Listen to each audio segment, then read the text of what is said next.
The dust-laden wind swept across the plains as Zara Holloway staggered down the rutted path toward Promise Creek, her lungs burning with each labored breath. The journey from Boston had nearly killed her, but the doctor's verdict would have been a certain death sentence if she'd stayed. Colorado Territory, 1878, her last hope for survival against the consumption that had already claimed her parents and younger sister. Zara paused, her thin fingers clutching the weathered fence post as another coughing fit seized her frail body. The sound echoed across the empty street, drawing curious stares from townsfolk unaccustomed to such delicate creatures wandering their dusty roads alone. "You look like you could use some help, miss?"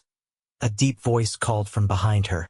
She turned, embarrassment flooding her pale cheeks. Standing before her was a tall man with sun-bronzed skin and eyes the color of a summer storm.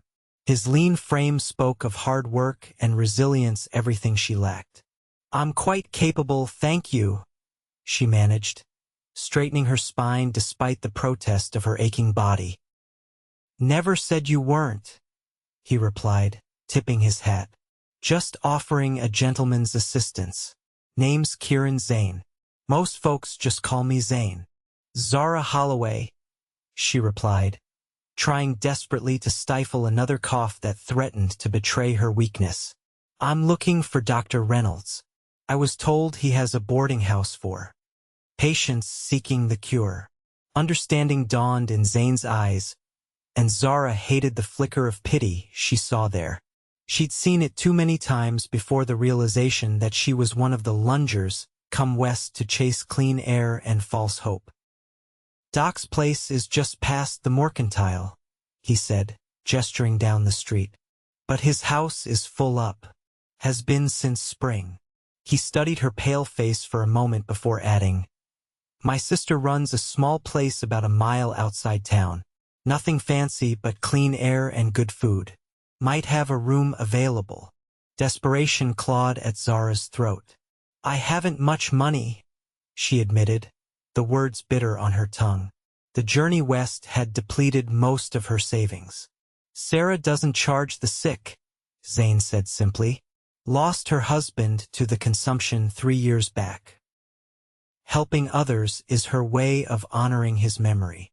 Before Zara could respond, a wagon careened around the corner, the driver clearly drunk and oblivious to pedestrians. Zane's arm shot out, pulling her against his solid chest as the wagon barreled past, missing them by inches. The sudden movement triggered another violent coughing fit. Zara tried to pull away, mortified as she struggled for breath against Zane's shirt, but his arms remained steady around her. "Easy now," he murmured. "Just breathe slow." When the coughing finally subsided, Zara pulled back, her face burning with shame. "I'm sorry," she whispered, unable to meet his gaze. "I've ruined your shirt." "Shirts wash," he replied with a shrug. "Come on. My horse is hitched outside the saloon. I'll take you to Sarah's." Too exhausted to argue, Zara nodded. As Zane helped her onto his horse, she felt the curious stares of townspeople. In her fine Eastern dress, now travel-worn and hanging loose on her diminished frame, she knew she was a spectacle. "Pay them no mind," Zane said quietly, mounting behind her. "Most of them have never been farther east than Kansas City." The ride to Sarah's homestead was mercifully short. Nestled in a small valley with the mountains rising in the distance, the whitewashed cabin with its neat garden looked like something from a storybook. Chickens scratched in the yard, and smoke curled invitingly from the stone chimney. A slender woman with Zane's storm-gray eyes emerged from the doorway, wiping her hands on her apron. "Bringing me another stray brother?" she called, her voice warm with affection. "This is Miss Holloway," Zane replied, helping Zara dismount. "Just arrived on the eastbound stage. Doc's place is full." Sarah approached, her keen eyes taking in Zara's pallor and the way she leaned against the horse for support. "Well, you're in luck. Old Mr. Finch passed on last week. His room's been aired out and is ready for a new occupant." Zara flinched at the casual mention of death, but Sarah continued as if she hadn't noticed. We've got 3 others staying here. Meals are at 7, noon, and 6. Between times, there's always bread and preserves in the kitchen. Doctor visits Tuesdays and Fridays. I can pay something, Zara insisted, reaching for her reticule. Sarah waved her hand dismissively. We'll talk about that after you've rested. Come along now, you look dead on your feet. Zane helped Zara to the door, his hand steady beneath her elbow. I'll bring your trunk when the stage office unloads it, he said. Sarah will take good care of you. Thank you, Zara replied, suddenly overwhelmed by the kindness of these strangers. I don't know how I'll repay your generosity. Get better, he said simply. That's payment enough. The room Sarah showed her to was small but clean, with a narrow bed, a washstand, and a chair positioned near the window that looked out over the mountains. Rest now, Sarah instructed. I'll bring you some broth later. Alone, Zara sank onto the bed, her body trembling with exhaustion. She'd come west with nothing but fading hope and the desperate desire to live. Now, surrounded by the vastness of the territory and the unexpected kindness of strangers, she wondered if perhaps she'd made the right choice after all. The weeks that followed fell into a gentle rhythm. Each morning, Zara would wake to the sound of Sarah stoking the kitchen fire. She'd force herself to eat, knowing that gaining strength meant gaining weight. Afternoons were spent on the porch, wrapped in blankets despite the summer heat, drinking in the clear mountain air that the doctors back east had prescribed. The other boarders, 2 men and a woman, all at different stages of the same illness, became familiar companions in suffering. They shared stories of the lives they'd left behind and the hopes that had drawn them west. And then there was Zane. He appeared every few days, sometimes bringing supplies for Sarah, other times simply stopping to check on the patients, as he called them. But Zara noticed his visits grew more frequent, and his gaze lingered on her a little longer each time. You're getting some color, he remarked one afternoon as he helped her down the porch steps for her daily walk. It had become their ritual, a slow circuit of Sarah's property, Zane matching his long strides to Zara's halting pace. Sarah's cooking, Zara replied with a small smile. She's determined to fatten me up like one of her chickens. Zane chuckled. She's got the right idea. Can't build strength on air alone, no matter how clean it is. They walked in comfortable silence until they reached the small stream that marked the boundary of Sarah's land. Zara paused, catching her breath, hating how even this short walk left her winded. I used to run for miles as a child, she said suddenly, the words escaping before she could stop them. My father called me his little dear. Zane didn't respond immediately, his gaze fixed on the distant mountains. You'll run again, he said finally. Maybe not miles, but enough. The doctor in Boston said I would never leave my sickbed again, Zara admitted. He gave me 6 months at most. And here you are, walking in the Colorado sunshine, Zane countered. Doctors don't know everything, Miss Holloway. Please call me Zara, she said. After all, you've seen me at my worst. Formality seems rather pointless. His smile was slow and warm. Zara, then, and I haven't seen your worst. I've only seen your strongest traveling alone across the country, fighting for your life. That takes courage. She shook her head. Not courage, desperation. Sometimes they're the same thing. As summer faded into autumn, Zara's strength began to return in small increments. The coughing fits grew less frequent, and she could walk farther without resting. Sarah declared her on the mend, and enlisted her help with light chores, shelling peas on the porch, folding laundry, even helping to prepare simple meals. My brother's sweet on you, Sarah announced one afternoon as they kneaded bread dough side by side. Zara nearly dropped the lump of dough she was working. That's absurd, she stammered. He's merely being kind. Sarah's laugh was rich and knowing. Kieran's many things, but merely kind to pretty young women isn't one of them. He's a good man, but he's been keeping his distance from entanglements since the war. Until you. He deserves someone strong, Zara said quietly. Someone who can work alongside him, bear his children. Not an invalid. We're all invalids in one way or another, Sarah replied, her hands never stopping their rhythmic work.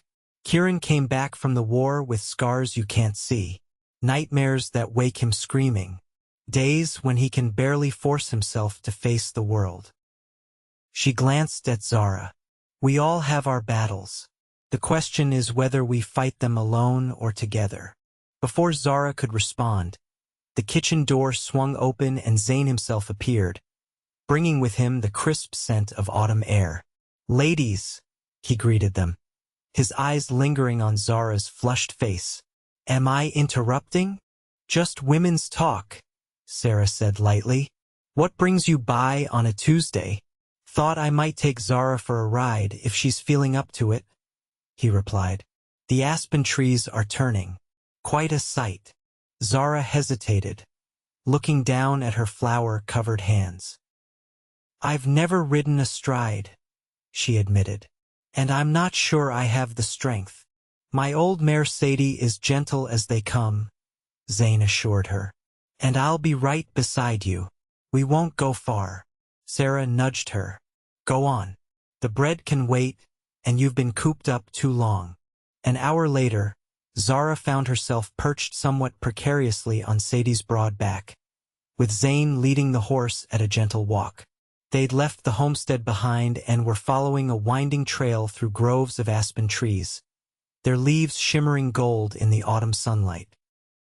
It's beautiful, Zara breathed, tilting her face up to catch the dappled light filtering through the canopy. I've never seen anything like it. Different from Boston, I imagine, Zane remarked. In every way possible. She ran her hand lightly over Sadie's mane. I thought I would hate it here, the wildness, the isolation. But there's something healing about this place. That's why I stayed, Zane said. After the war, I couldn't bear the crowds, the noise of the cities. Out here, a man can hear himself think. Or a woman can learn who she truly is, Zara added softly. They reached a small clearing where a fallen log provided a perfect resting spot. Zane helped Zara dismount, his hands lingering at her waist a moment longer than necessary. The touch sent an unexpected warmth through her body. You're stronger, he observed as they settled on the log. Your hands aren't trembling today. Zara looked down at her hands, still thin, but no longer skeletal. Sarah's determined feeding, she said with a smile. And the air. Dr. Reynolds says my lungs are clearing. Zane's expression grew serious. I'm glad. When you first arrived, I worried that I wouldn't last the month. Zara finished for him. So did I. He shook his head. I never doubted you'd fight. There's steel in you, Zara Holloway, beneath that delicate exterior. Not enough, she said, a familiar shame washing over her. Look at me, Kieran. I'm still half the woman I should be. I can't work a full day without exhaustion. I'm a burden. Is that how you see yourself? A burden. His voice had an edge to it now. Because that's not what I see. What do you see then? She challenged, suddenly needing to hear it, whatever it was. I see a woman who faced death and chose life instead, who crossed a continent alone rather than surrender, who grows stronger every day through sheer force of will. His hand covered hers, warm and calloused. I see someone worth knowing, worth caring for. The words hung between them, weighted with meaning. Zara's heart fluttered in her chest, and for once it wasn't from illness. You hardly know me, she whispered. I know enough, he replied, and I'd like to know more, if you'll let me. Before she could respond, a crack of thunder split the air. and they both looked up to see dark clouds gathering over the mountains. "Storm's coming," Zane said, rising quickly. "We need to get back before it hits." The ride back was faster than Zara would have liked, with Zane leading Sadie at a brisk walk that had her clinging to the saddle horn. By the time the homestead came into view, the first fat raindrops were beginning to fall. They reached the barn just as the heavens opened. Zane lifted Zara from the saddle, setting her gently on her feet, but didn't step back. Instead, he stood close, his hands still at her waist, raindrops glistening in his dark hair. "Zara," he began, his voice low and urgent, but a violent coughing fit seized her, doubling her over. Zane supported her until it passed, then helped her to a hay bale where she could sit and catch her breath. "I'm sorry," she gasped, mortified. The moment, whatever it might have been, was shattered. "You see, this is my reality." Zane crouched before her, his expression fierce. "Yes, I see. And I'm still here." "You deserve better," she insisted. "Someone whole." "None of us are whole," he said, echoing his sister's earlier words.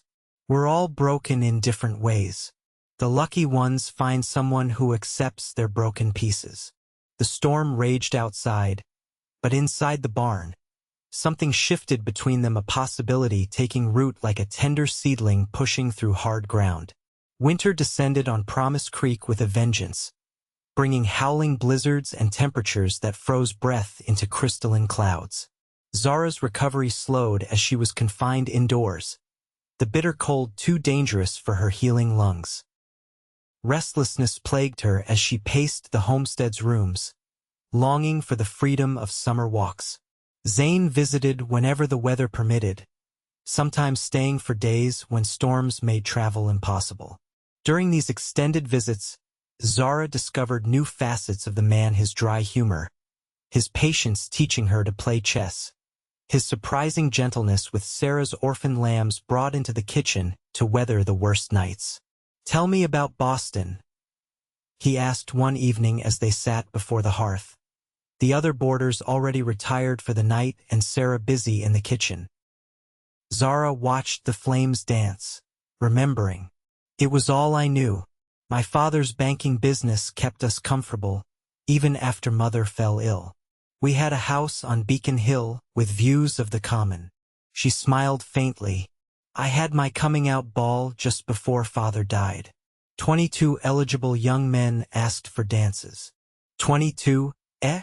Zane teased. "And none of them caught your fancy?"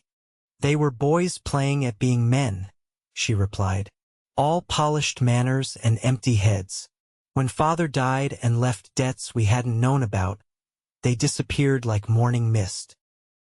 "And then you fell ill," he prompted gently. Zara nodded. "First my sister Emily, then me. By then, there was little money left for doctors. When Emily died, I sold what remained of Mother's jewelry to buy my ticket west." She looked up at him. "I was terrified. I'd never been alone before." "You're not alone now," Zane said quietly, reaching for her hand. Their fingers entwined, and Zara marveled at how natural it felt. Over the months, these small touches had become more frequent: his hand at the small of her back, her fingers brushing his arm as they walked, the press of shoulders as they sat side by side at meals. "No," she agreed. "I'm not alone now."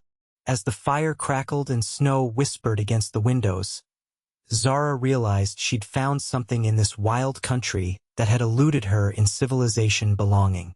The worst blizzard of the season struck in February, burying the homestead in drifts higher than the windows. For 3 days they were completely isolated, burning through firewood at an alarming rate. On the morning of the 4th day, Zane announced he would need to venture to the woodpile. "It's too dangerous," Sarah protested. "The temperature's still dropping. We'll freeze by nightfall without more wood," he countered, already pulling on his heavy coat. Zara watched from the kitchen doorway, anxiety gnawing at her. "Be careful," she said softly as he wrapped a scarf around his face. His eyes crinkled above the wool. Always am. But an hour later, when he hadn't returned, Sarah's worried glances toward the door became more frequent. Something's wrong, she finally said. It doesn't take this long to bring in wood. The other boarders exchanged uneasy looks, but it was Zara who moved toward the door. I'll go look for him. You can't. Sarah grabbed her arm. Your lungs? I'll stay wrapped up, Zara insisted, already reaching for her coat. I'm stronger now, Sarah, and he might need help. Before anyone could stop her, Zara bundled herself in every layer she could find and stepped out into the blinding whiteness. The cold hit like a physical blow, but she forced herself forward, following the partially cleared path toward the woodshed. She found Zane halfway back to the house, a load of firewood scattered around him, his leg trapped beneath a fallen branch loaded with snow and ice. His face was alarmingly pale, his lips tinged blue. Kieran! She cried, falling to her knees beside him. What happened? Branch gave way, he managed through chattering teeth. Legs trapped. Zara assessed the situation quickly. The branch was heavy, but not impossible to move. I'm going to lift it, she told him. When I do, pull your leg free. He nodded, his eyes glazed with pain and cold. Zara positioned herself, braced her legs as firmly as she could in the snow, and heaved. For a terrifying moment, nothing happened. Then, summoning strength she didn't know she possessed, she lifted the branch just enough for Zane to drag himself clear. Can you stand? She asked, dropping the branch and kneeling beside him again. He tried, but his injured leg buckled. Need help, he admitted. Zara positioned herself under his arm, bracing as much of his weight as she could. Together, they staggered back toward the house, each step a battle against the deep snow and biting wind. By the time they reached the door, Zara's lungs were burning, and her vision had narrowed to a pinpoint. But she refused to falter, supporting Zane until Sarah and one of the other boarders could take him from her. Only then did she allow herself to collapse, coughing violently as her body rebelled against the exertion and cold. Hours later, she woke in her bed, Sarah's worried face hovering above her. Thank God, the older woman breathed. You've been out since noon. Kieran, Zara croaked, her throat raw. Twisted ankle, mild frostbite, and a hard knock to the head, but he'll live thanks to you. Sarah's expression softened. He's been asking for you. Can I see him? Sarah hesitated. You should rest. Please, Sarah. With a sigh, Sarah helped her into a robe and supported her down the hall to the small room where Zane lay, his leg elevated on pillows. His face brightened when Zara appeared in the doorway. There's my rescuer, he said, his voice hoarse but warm. Sarah helped Zara to the chair beside his bed. 10 minutes, she warned, then left them alone. You shouldn't have come after me, Zane said once Sarah was gone. You risked your health. You would have frozen, Zara replied simply. He reached for her hand, his fingers still cool to the touch. I never thought I'd owe my life to a Boston society girl. Former society girl, she corrected with a small smile. Current lunger and surprisingly effective rescuer. His expression grew serious. You could have had a relapse. But I didn't, she pointed out. In fact, I think I proved something today to myself and maybe to you. What's that? That I'm not as frail as I appear. That I can be useful, strong even when it matters. Zane's grip on her hand tightened. I never doubted your strength, Zara. Not for a moment. But you've been holding back, she said softly, treating me like I might break. His eyes held hers. Because I couldn't bear it if you did. The admission hung between them, heavy with unspoken feelings. Zara felt her heart racing, but not from illness, from something far more powerful and healing. "I won't break, Kieran," she whispered. "Not anymore." Spring arrived late that year, but when it came, it transformed the valley with explosive green growth and wildflowers that carpeted the meadows. Zara, who had indeed suffered no lasting effects from her winter rescue, spent hours walking the awakening landscape, her strength growing with each passing day. Dr. Reynolds, during his bi-weekly visit, pronounced her remarkably improved and reduced her medicines to a single tonic. "Keep this up," he told her, "and by summer you'll be as hardy as any Colorado-born woman." The prediction filled her with quiet joy. For the first time since falling ill, Zara allowed herself to envision a future not merely survival, but living. And increasingly, those visions included Kieran Zane.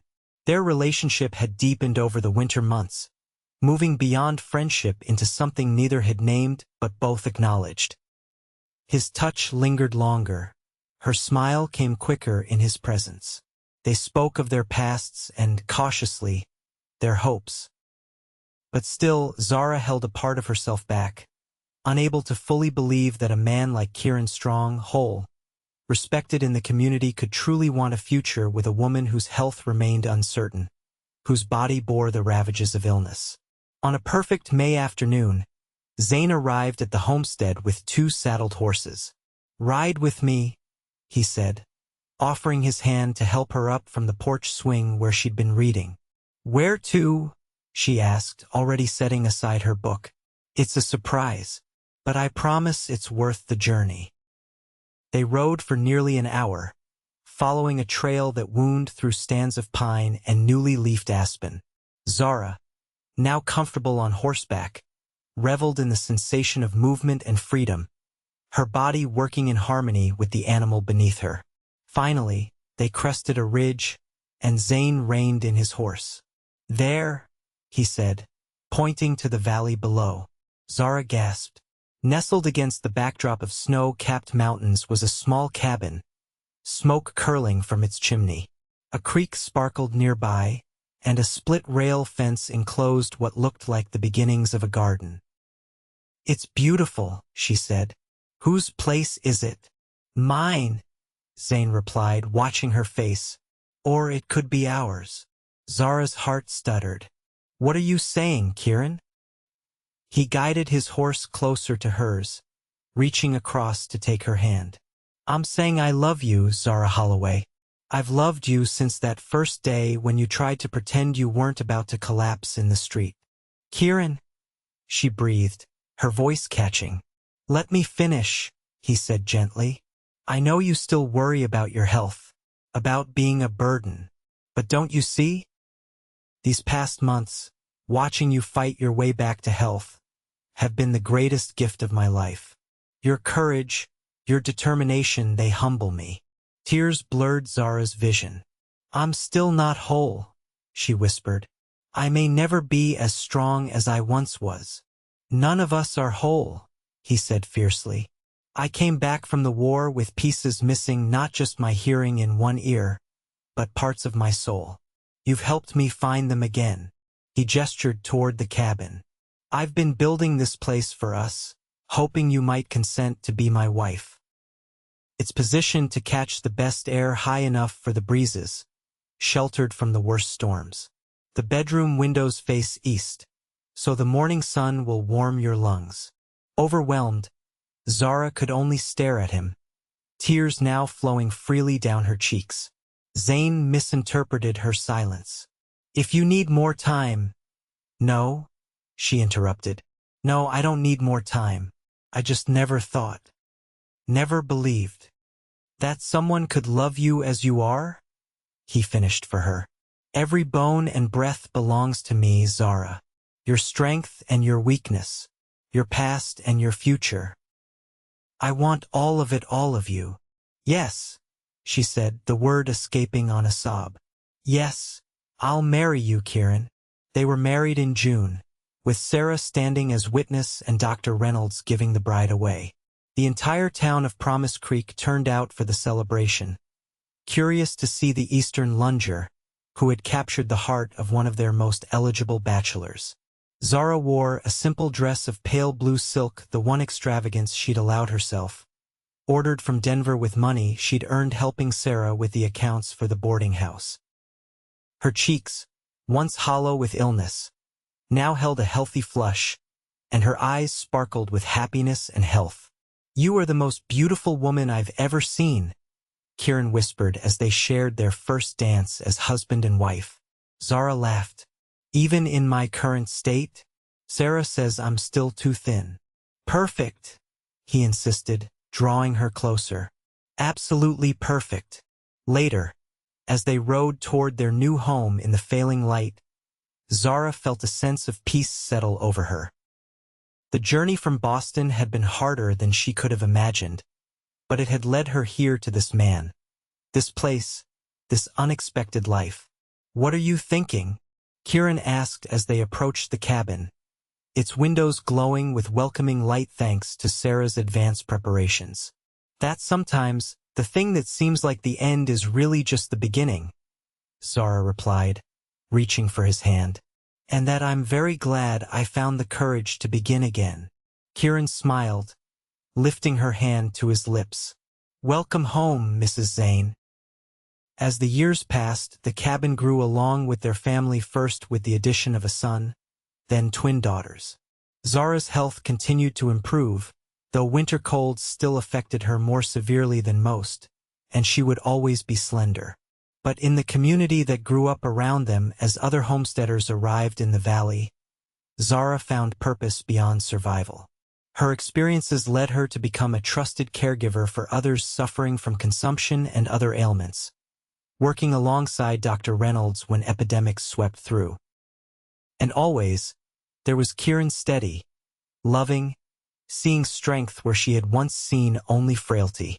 On their 10th anniversary, as they stood on the porch of their expanded home watching their children play in the summer twilight, he wrapped his arms around her from behind. "Any regrets?" he asked, his breath warm against her ear. Zara leaned back against his solid chest, feeling the strong beat of his heart. "Not one," she replied truthfully. "Every step, even the painful ones, led me here. To you, to us. Every bone and breath," he murmured, echoing his words from their courtship. "Always," she agreed, turning in his arms to face the future they had built together, a future neither had dared to imagine, born from courage, sacrifice, and the healing power of love in the Wild West.